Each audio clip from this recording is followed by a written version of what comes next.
before we start the video, thank you all for 307 subscribers. I really do truly appreciate the fact that I'm starting to kind of blow up. I'm really, really grateful, truly, for all of you guys, liking my videos, commenting on them, leaving some really interesting comments too.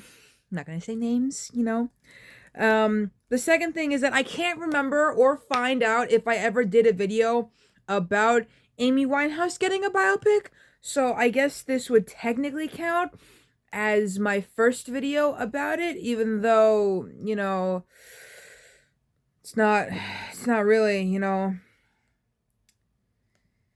my first, I don't even know, okay?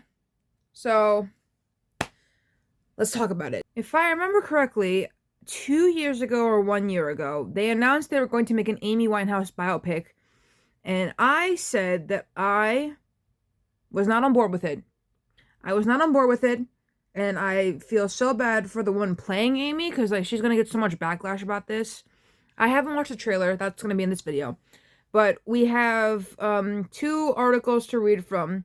We have Variety and we have KQED. That one is about 10 reasons to skip the movie, to not watch it, and then the first one is to talk about the trailer that we will be watching together. So let's first get into the 10 reasons to skip the movie. But before I get into that, let me preface something by saying you can watch it if you want to.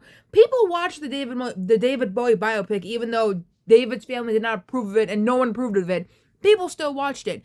People watched Elvis, even though some people fucking hate Elvis, okay? People watched Priscilla knowing she was groomed. So I'm telling you right now, you can watch whatever you want. You can watch whatever you want, because it is your choice to watch it, and it is your choice to like it. That's the main thing I want you guys to understand, is that you can like something and you can hate something. I hate Machine Gun Kelly, but he has one good movie. You see how opinions work? So let's get into 10 reasons to skip the movie. Then we're gonna get into the Variety article, and then we're going to watch the trailer. Guess what, everybody? Just when you thought we might be done exploiting Amy Winehouse's tragic end for profit, it turns out there's still some cash to be made. This morning, literally this morning, a new trailer emerged for Back to Black, a biopic that aims to capture Winehouse's rise to stardom and ultimate spiral into self-destruction. All for our sick enjoyment.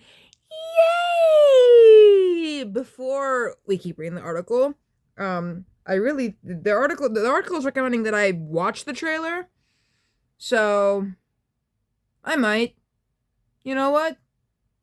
Let's do it right now, actually. I'm doing it like this because I really, my headphones broke, so we're just gonna have to wing it like this. So, let's watch.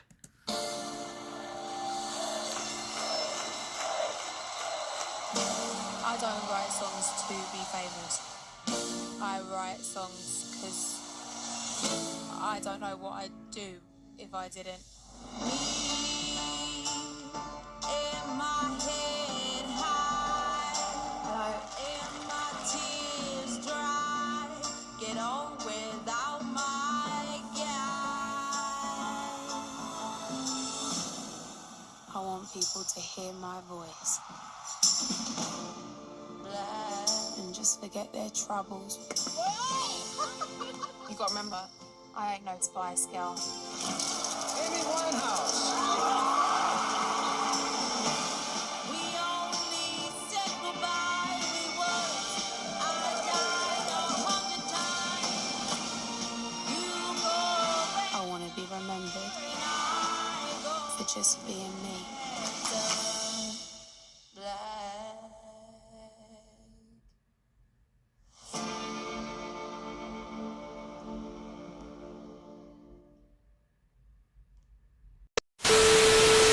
Editing Amy here. Before I keep going with the video, I just want to mention that my favorite YouTuber, Kayla Says, just released a video called The Problem with Most Music Biopics.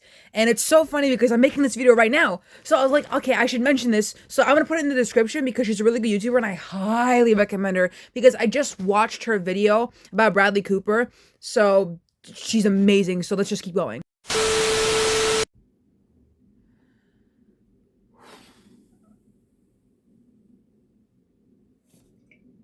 Yeah, The actress did a good Amy Winehouse impression, but everything else.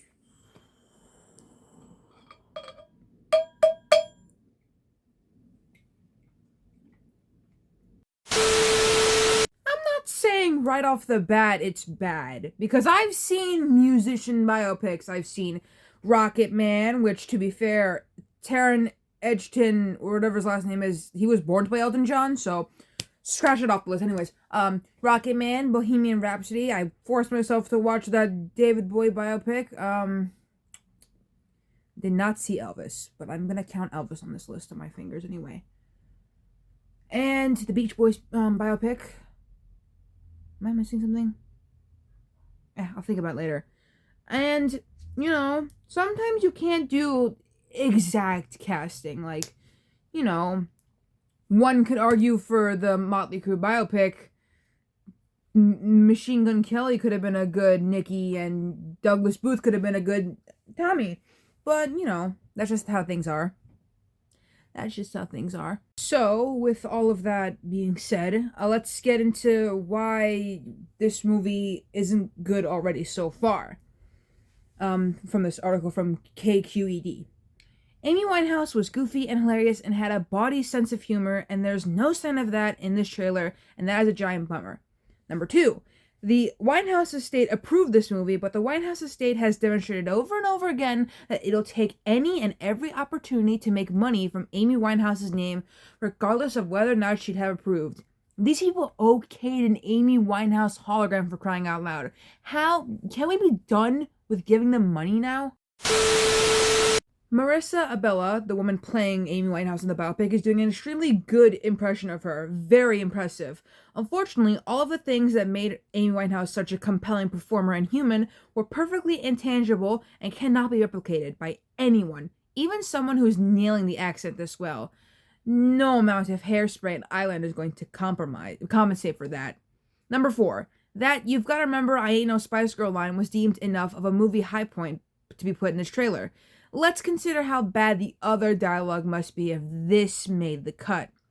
Number 5. This is kind of a side note, but Amy Winehouse hated Dido, the woman who sings with Eminem in the song Stan, infinitely more than she hated the Spice Girls, and I would trust this movie a lot more if there was a sneaky Dido reference in evidence. Like this video, apparently, of Amy Winehouse throwing a rock at a Dido poster. I want to see that. I'm not gonna lie. Number 6. Isn't this basically just a costumed reenactment of things we already saw in 2015's documentary, Amy? What's the point of this? Isn't this also just a costumed reenactment of what we, as Amy Winehouse fans, all watched happen in slow motion at the time? It wasn't even that long ago. Who is clamoring to see this supremely talented young woman self-destruct all over again already? Also, do any of us want to think about Amy's dad or her ex-husband, especially via the medium of lookalikes? No, thank you. Amy was self-deprecating and had a very finely tuned bullshit detector. I genuinely don't believe she'd be enjoying any of this.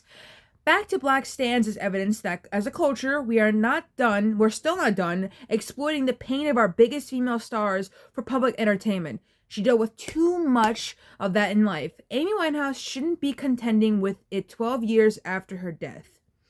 For those of you who still want to see this biopic for some reason, the movie's coming out May 10th of this year. Good luck with all of that.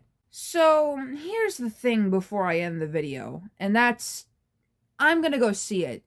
As much as I don't want to, I'm a little bit curious, considering I have seen the Queen biopic, and I was excited for it back then, but looking back, I do see some of the mistakes.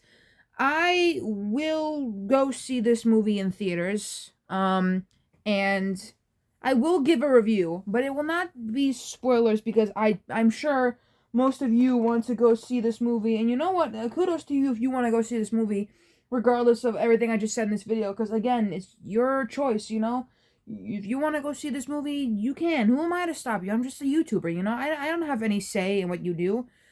So, thank you for watching the video. Make sure to like, comment, and subscribe, and turn on post notifications so you can be notified for all my videos, such as the video coming probably today or tomorrow about the Monkey's Iceberg. And I will see you all in the next video or tomorrow. Bye!